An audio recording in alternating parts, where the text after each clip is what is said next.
Recent events have placed Greenland, a vast and autonomous Arctic island, at the center of international attention. The conversation is not about its ice sheets, but about what lies beneath them. The island has become a focal point in discussions about strategic resources. This situation matters because it involves critical minerals that are essential for the modern global economy. These materials are used in everything from smartphones. The reason for this sudden focus is the immense mineral wealth believed to be located in Greenland. A comprehensive survey conducted in 2023 confirmed the presence of 25 out of 34 minerals that the European Commission has deemed critical raw materials. More specifically, estimates suggest that Greenland holds the world's second largest reserves of rare earth oxides, surpassed only by China. This geological lottery ticket has transformed how countries like the United States view the island, seeing it not just as a strategic location, but as a potential solution to resource dependency. This newfound attention has been amplified by the actions of former U.S. President Donald Trump. His public statements regarding Greenland have introduced a level of unpredictability into Arctic relations. The former president linked the island's resource potential directly to American economic and security interests, suggesting bold measures to secure access. This approach has sparked a complex debate involving international law-drawing responses from allies and adversaries alike, and highlighting the delicate balance of power in the rapidly changing Arctic region. The story of Greenland's minerals is therefore much larger than a simple mining venture. It is a story about the intersection of geology, technology, and global politics. It examines how the global hunger for specific resources can reshape diplomatic relationships and create new areas of competition. Understanding this situation requires looking at the facts behind the mineral wealth. The core of the issue lies in a group of 17 elements known as rare earths. While not necessarily rare in the crust, they are difficult and costly to mine and process into usable forms. These elements are indispensable for modern technologies, crucial for powerful magnets in wind turbines, crucial for electric car motors, essential in the electronics that power smartphones, laptops, advanced defense systems. China's dominance over global supply gives it major economic and strategic leverage. The big challenge is the immense difficulty of Arctic mineral extraction.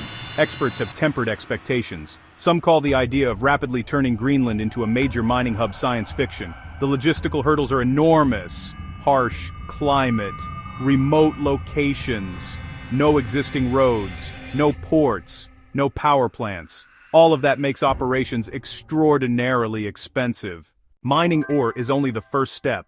After extraction, the raw material needs complex, environmentally difficult separation processes. China controls over 90% of global rare earth processing. Even if the US or allies mine Greenland, the ore would likely still be sent to China for final processing. That defeats the goal of supply chain independence. This processing reality is a major roadblock to quickly reducing reliance on Beijing. Building processing facilities outside China is a multi-billion-dollar, multi-year effort. It also requires navigating strict environmental regulations and developing specialized technical expertise, so simply accessing Greenland's raw deposits is incomplete, even absurd, some critics say.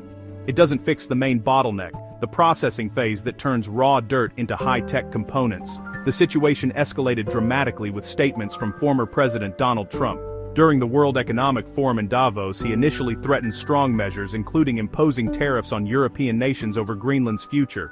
This rhetoric was part of a broader America First strategy aimed at securing resources. The former president's comments created significant uncertainty and concern among NATO allies, who viewed the language as coercive and a departure from traditional diplomatic norms between friendly nations. However, this aggressive posture was followed by a swift and dramatic reversal. Within hours of suggesting coercive actions, President Trump announced he was backing down. He stated that he would not use force to annex the territory and would also refrain from implementing the threatened tariffs against European trade partners. This sudden change in direction came after discussions with NATO Secretary General Mark Rutte. The talks resulted in an agreement on a framework for future cooperation and dialogue concerning Greenland and the broader Arctic region, signaling a move back toward diplomacy. The initial threat and subsequent reversal highlight a volatile approach to foreign policy that has significant consequences. The mere suggestion of using economic pressure or military force against the territory of a close ally sent shockwaves through the transatlantic alliance. It raised fundamental questions about the reliability of security guarantees and the shared values that underpin the NATO alliance. The incident was seen by many European leaders as a test of the alliance's cohesion and its ability to manage internal disagreements without resorting to threats. Ultimately, the episode concluded with a return to a more conventional diplomatic track, but not before exposing deep fissures. The geopolitical rhetoric had an immediate and powerful impact on financial markets. Critical Metals, a company developing the Tanbreeze rare earths project in southern Greenland, experienced a massive surge in its stock value. The company's share price spiked by nearly 150% since the beginning of the year. It had risen over 280% in the preceding 6 months. That speculative rally pushed its market capitalization to over $2 billion. It showed how quickly investors react to news that could unlock vast mineral resources and disrupt global supply chains. The market frenzy was fueled by bold claims from the mining company. Critical Metals said Tanbreeze could dramatically alter the global rare earths landscape. The company claimed that within a mere 3 years of operation, it could reduce China's near monopoly on heavy rare earths from 97% down to around 50%.